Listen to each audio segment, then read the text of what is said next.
Hey, salut à tous. Allez, on se retrouve donc aujourd'hui pour une toute nouvelle vidéo. On se retrouve donc sur la vidéo de la course dernier.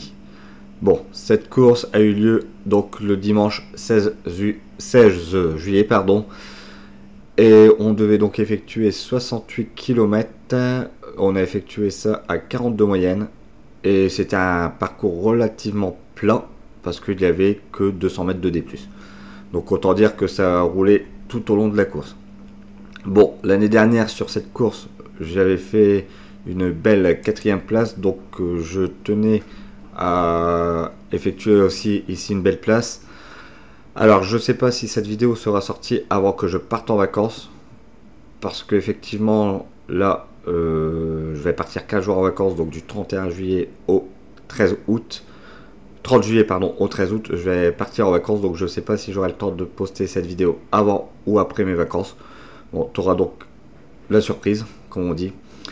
Et donc, revenons un petit peu à cette course. Donc, sur cette course, c'est un nouveau parcours qui a été fait par les organisateurs, où ils ont invité notamment, je ne sais pas si tu te souviens, je te remettrai en description la course de l'année dernière. Il y avait une route pardon, avec pas mal de trous. Et notamment, il y avait eu quelques chutes sur cette route-là. Bon, les organisateurs, eux n'en peuvent rien. Je le répète encore une fois, c'est déjà bien qu'ils organisent des courses. Malheureusement, la mairie avait dit que la route serait refaite et ils n'avaient pas refait la route. Donc, cette année, on part sur un tout nouveau parcours. Donc là, tu peux voir que ça part extrêmement vite. J'ai déjà mon cœur à 175 BPM. On roule à 38-40 km/h. Et il fallait faire gaffe ici à ces petits îlots centrales.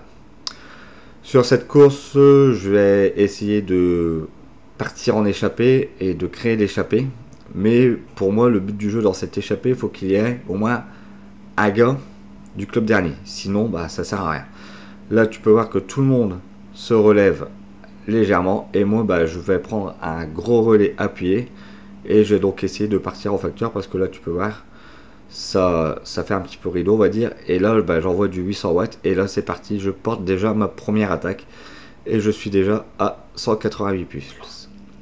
Donc, tout en portant ma première attaque, je me suis retourné. Et j'ai vu que j'avais créé un trou. Donc, c'est parti. J'y vais. Et là, tu peux voir que je suis à 53 km/h. Donc, je peux te dire que je ne chôme pas. Le vent est très important sur cette course. Donc, ici, j'avais le vent 3/4 Q. C'est pour ça que je roule à 50 km/h. Mais c'était le but du jeu de partir, essayer de partir vent 3/4 Q, parce qu'après, comme on se le prenait 3/4 face et 2 faces, peut-être que le peloton aurait bâché. Donc là, je baisse un petit peu mes watts, je vais me caler plus au niveau de ma FTP, que je sais que je peux tenir très très longtemps, les 250, entre 200 et 300 watts, je peux tenir ça très très longtemps. Là, je remets un petit coup de 300 watts. Et tout en me retournant, je vois qu'il y a des hommes qui sont sortis, notamment Michael et celui de Saint-Amand qui vient de la 3e catégorie qui est monté chez les deux, et celui de Vorbrochy. Mais tout en... Voilà, ils m'ont rattrapé, mais en fait, moi je me relève parce que je vois que le peloton est juste derrière un autre rousse. Donc pour moi ça sert à rien de continuer, je vais me relever, je vais repartir au peloton, et je vais attendre un peu plus dans la course. Parce que je me suis dit, là, ce n'est que le début de course, on n'a effectué que 2 km. Donc tout le monde est frais, tout le monde va vouloir aller me rechercher. Tout le monde va vouloir aller rechercher les échappées, donc rien ne sert de s'affoler. Et de plus, il n'y avait aucun gars dernier dans l'échappée. Donc voilà. Là, tu peux voir qu'après ce virage, à chaque fois, la relance piquait. Je renvoyais à chaque fois plus de 900 watts. Et là, je vais aller me recaler donc dans la roue du champion régional. Donc c'est Théo, si mes souvenirs sont bons. Et juste après cette ligne droite, on va revirer sur la droite. Et là, on va attaquer on va dire la seule difficulté de la course. C'était une bosse de 200 à 300 mètres. Et ça tapait environ à 3-4%. Mais franchement, dans cette bosse, je sais pas. À chaque fois qu'on la prend en course, cette bosse-là, à chaque course aérienne, on la prend, je l'aime pas. Et quand t'aimes pas une bosse, t'as beau y faire, t'arrives pas à bien la franchir. Donc là, tu peux voir quand même que je renvoie du 600 watts. Et j'ai toujours mon cœur à 177 ppm. Et là, tu peux regarder, gars, à 1%, ça grappe pas énormément. Mais alors, je sais pas. C'est une bosse que je n'apprécie pas du tout. Et quand tu n'apprécies pas du tout cette bosse, bah, je peux te dire que bah voilà quoi, tu restes scotché. Donc je recule au fur et à mesure dans le peloton pour basculer en haut de cette bosse, mais en milieu de peloton. Et tu peux voir quand même que j'envoie du 500 watts, ce qui est énorme. Après donc la bosse, il fallait être bien placé parce que là on avait le vent de 3/4 face provenant donc de la gauche. Donc là tu peux voir que je suis plutôt bien abrité. Et donc après cette bosse là, on va prendre une route. On va dire que la route n'était pas nickel. C'était une route assez gravillonneuse. Et c'était à ce moment là qu'il fallait peut-être aller se replacer pour pouvoir essayer de soit casser le peloton ou de créer l'échappée. La route se situe juste après celle-ci. Donc là tu peux voir que je reste plutôt bien positionné. Et moi à l'échauffement j'avais été repérer un peu le parcours. Et j'avais vu qu'en fait sur cette route là bah, ça passait mieux sur la droite pour moi. Alors il y en a qui préféraient passer à gauche. Mais alors au milieu la route elle était vraiment on va dire cabossée. C'était limite une petite route de gravel. Mais franchement comparé à l'année dernière, au circuit de l'année dernière, je vais me répéter, il était nickel ce circuit. Franchement, c'est un très bon circuit. Donc là, on se retrouve, tu vois, un petit peu sur la route, on va dire un peu cabossée.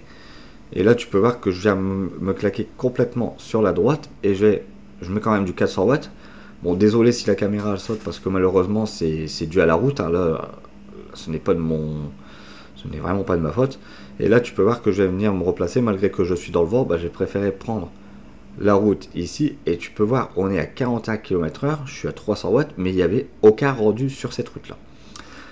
Et après cette route là bah, il fallait être bien placé parce qu'on attaquait vraiment des petites routes de village et tu mettais quoi 3 vélos de front et notamment sur cette route là on avait une descente avec des dodanes, des ralentisseurs sur la route. Donc le but du jeu c'était soit que tu prenais le milieu de la route et tu prenais la rigole mais tu pouvais crever à tout moment parce que bah, la rigole c'est parce que l'eau vient s'évacuer et tu peux avoir bah, des petits cailloux ou quoi que ce soit et c'est là que ça peut être sujet de crevaison. Donc moi j'avais décidé de rester sur la partie gauche de la route et je prenais les dodanes. Bon les dodanes n'étaient pas très méchants, tu vas pouvoir les voir à la caméra, ça se prenait plutôt bien mais je n'avais fait le choix de ne pas prendre le milieu de la rigole. Après donc cette route là, tu peux regarder sur le circuit, la trace du circuit qui se situe donc en haut à droite de ton écran. Je répète là un petit peu l'interface que j'ai fait. Donc en haut à droite de l'écran, tu as le circuit. En haut à gauche, tu as le nombre de tours. Dans le bas à gauche, tu as la cadence par minute. En bas à droite, tu as ma puissance. Et au milieu, bah, tu retrouves la distance avec les km/h, la fréquence cardiaque et le dénivelé de la pente. Donc là voilà, là après la descente, tu as pu voir qu'on a viré un petit... C'était pas un virage non plus méchant. Hein. Ça se prenait assez vite, il fallait juste donner un petit coup de frein, on virait sur la droite et il fallait relancer. Et on reprenait encore toutes des petites routes comme ça jusqu'à l'arrivée. Là tu peux voir, on se situe à peu près à 1 km de l'arrivée. Et bah il se passe rien d'extraordinaire on va dire pour l'instant sur cette course. On roule tellement vite, on est toujours à plus de 40 km/h que si tu dois créer justement une échappée, bah, tu dois déjà envoyer énormément de watts et ensuite bah, pour créer le trou sur le peloton si tu en échappé, il faut sortir au moins à 8 sur cette course là minimum tellement que c'est roulant et vu qu'on roule à 40-41, bah, nous il faut en échappée, il faudrait rouler à 45-46 pour pouvoir creuser. Donc, ce qui est quasi impossible. Et à chaque fois que ça avait essayé de sortir, bah, le peloton avait réagi, tout le monde est corps frais. Donc, ça ne sert à rien d'attaquer au début de course. Moi, j'ai grillé malheureusement une cartouche dès le début de course. Là, tactiquement, je l'ai très mal joué. Bon, là, tu peux voir que j'ai quand même récupéré. J'ai mon cœur à 170 pulses. Je suis en tête de peloton. Je vois tout ce qui se passe. Le but du jeu, c'est de rester sur la tête du peloton pour voir les potentielles attaques. Comme ça, si tu vois des bons coursiers partir, ben c'est là que tu dois réagir. Là, je me retrouve notamment dans la roue de Julien Gillot, donc qui est président aussi de club. Si tu passes par là, Julien, je te salue. Très bon coursier, très gros rouleur. Lui, il préfère un petit peu quand ça grappe, si mes souvenirs sont bons. Et là, celui qui remonte et celui qui est donc avec le vélo rouge, c'est Mika, aussi président du club de Fontaine-au-Bois, où il organise chaque année une très belle course à Fontaine-au-Bois. Un parcours souvent, ça arrive en échappée souvent sur son parcours, parce que c'est dans race campagne et le vent joue énormément. Bon, cette année, malheureusement, je n'ai pas participé à sa course, j'étais absent ce dimanche-là. Donc revenons un petit peu sur cette course de Herny. Donc là, tu peux voir, on a viré sur la droite et ensuite, c'est tout droit jusque la ligne d'arrivée. Donc je peux te dire que si il y a sprint, ça fait une belle avenue juste ce ralentisseur là qui était un petit peu embêtant, mais sinon ça fait une très belle avenue pour un sprint. Franchement, je pense là sur la course, à l'heure actuelle sur la course, je me suis dit ça ne sert à rien de s'énerver. J'ai essayé de porter une attaque, ça n'a rien fait du tout. Donc je vais miser tout sur le sprint.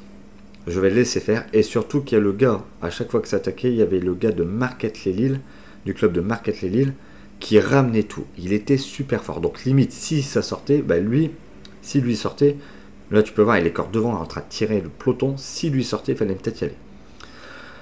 Donc voilà, premier tour bouclé, peloton groupé, tout va bien. Là, on se retrouve au deuxième tour, et notamment à 19,3, au troisième tour, pardon, et 19,3 km de course. Là, tu peux voir dans la bosse, voilà, toujours au même endroit, milieu de peloton, je n'arrive pas à, aller au-delà. Là, tu peux voir que ça attaque, donc il y a un gars dernier qui attaque, et ça suit derrière, et moi là, je suis dans la capacité de y aller, parce que je n'aime pas cette bosse. Et quand tu n'aimes pas cette bosse, je vais me répéter, mais t'as beau y faire, t'as beau envoyer les watts, t'as l'impression d'être scotché. Même la roue à Anthony, là, je n'arrive pas à la prendre. Bon, de ce fait, tu peux voir le gars que je te parlais à la fin du premier tour de Marquette-les-Lilles, il a mis un gros coup d'accélérateur juste avant la bosse, et il se situe à 300-400 mètres. Il y a un gars dernier qui est sorti avec deux autres gars, que je n'ai pas vu qui était, et là je me suis dit, attention, ils sont 4, le peloton ne réagit pas, donc c'est la bonne échappée. Et là, malheureusement, moi, qu'est-ce que je vais faire? Je vais essayer d'aller accompagner les coups qui vont ressortir du peloton, comme ici, pour pouvoir essayer de rentrer sur l'échappée, pour justement pouvoir redisputer la gagne, parce que là, je ne dispute pas la gagne. Là, tu peux voir, ça ressort, j'y vais, et là, je décide de me mettre, pour une fois, à gauche, et je vais rentrer facilement sur Théo, mais Théo ne prend pas, n'arrive sûrement pas à accrocher mes roues, et là moi je mets un coup de 600 watts. Tu peux voir que l'effort est constant entre 5 et 600 watts sur cette route là. Je roule à 43 km/h, vent 3 quarts face, donc là je peux te dire que je rigole pas. Je maintiens mon effort, ça diminue légèrement, mais je maintiens toujours mon effort à 300-400 watts. Je reviens donc je vais revenir sur Mika, et normalement les deux, Mika, et après c'était Pierre Lessis, si mes souvenirs sont bons, je ne sais plus. Et là tu vois, je maintiens les 300 watts. Là je me dis, si je maintiens ça comme ça, il y a possibilité que je rentre, sachant que là je récupère au fur et à mesure des gars qui sont sortis du peloton. Et je me suis dit, si je rentre là sur le groupe qui est juste devant moi, ça peut faire l'affaire. On peut s'entendre, c'est un très bon groupe, on peut essayer de s'entendre et justement rentrer sur le gars de Marquette-les-Lilles qui est juste là. Et là en fait ça repart aussitôt. Tu vois, au moment où je rentre, ils repartent à 3. Et là je suis resté scotché. J'ai fait un effort juste avant pour pouvoir rentrer sur cette échappée là, et au moment où je rentre sur l'échappée, le gars de Herny, celui de Marquette-les-Lilles et je ne sais plus qui, il rattaque aussitôt. Et là je suis scotché. Là tu peux voir que je renvoie 300 watts, mais personne ne réagit. Donc la bonne échappée est en train de s'enfuir sans moi. Là tu vas voir, je vais virer, je vais essayer de mettre une gros lance, mais sans plus. Alors qu'ils sont quoi? Ils sont à 20 mètres. Je me suis dit, C'est pas possible quoi. Bloqué à 20 mètres. Et là, ça va essayer de ressortir. Mais ce groupe-là, à chaque fois, va se faire rattraper. Et surtout que les gars derniers auront bien contrôlé. Bon, on se retrouve donc ici au 6e tour. Et l'échappée est bel et bien partie. Il y a un homme devant. Donc celui de Marquette Lely qui a su se faire la malle tout seul. Il est parti mais seul. Ensuite, il y a le gars dernier et le deuxième intercalé. Et le peloton. Le gars de Vambrechy à l'heure actuelle, il a plus d'1 minute 40 sur nous. Donc c'est pour te dire que c'est fini quoi. On la reverra plus cette échappée. Là donc on se retrouve d'ici donc au 47e kilomètre. Et pour moi là, boum, c'est abandon de course. Et ouais, abandon de la course car j'ai crevé de l'arrière. Alors je sais pas ce que j'ai pris, mais je l'ai senti dans les 2-3 virages avant, où malheureusement j'avais un autre comportement sur le vélo. Et en me retournant ici et en sautant légèrement sur mon vélo, je me suis aperçu que j'étais crevé donc de la roue arrière. Donc fin de course pour moi ici. Voilà, ma dernière course avant les vacances, j'ai la poisse, c'est une crevaison. Donc voilà les amis, j'espère que tu auras aimé cette vidéo. En attendant, n'oublie pas de liker, partager et de t'abonner à la chaîne. Active cette putain de cloche pour ne pas rater les prochaines vidéos. Et moi, la reprise des courses se fera fin août. Une petite coupure de course s'impose. Je vais aller faire du travail foncier en vacances. En attendant, porte-toi bien. Et tu auras les prochaines vidéos sur mes vacances. Allez, tchuss les amis.